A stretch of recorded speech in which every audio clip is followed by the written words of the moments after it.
దక్షిణాది ఉత్తరాదికి సంబంధించినటువంటి అంశాలు మళ్ళీ చర్చకు వస్తూ ఉంటాయి. అట్ ద సేమ్ టైం రాబోయేటటువంటి రోజులలో ప్రధానమైనటువంటి చర్చ రాబోతుంది. ఏంటయ్యా ఇందులో ప్రధానమైనటువంటి అంశం అంటే, ఇప్పుడు అస్సాంలో 100 బుల్డోజర్లతో 7,000 ఎకరాలు అక్రమం నిర్మూలిస్తున్నారు.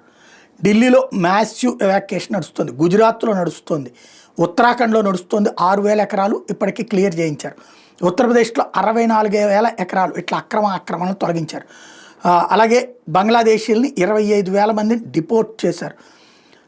ఇది ఓవరాల్గా బీజేపీ పాలిత రాష్ట్రాల్లో, ఉత్తరాది రాష్ట్రాల్లో జరుగుతున్నటువంటి పని. దక్షిణాది రాష్ట్రాలు ఎందుకు చేయట్లేదు? ఎందుకు ఆగుతున్నాయి? ఇక్కడ వాళ్ళని ఉంచుకుందాం అనుకుంటున్నామా?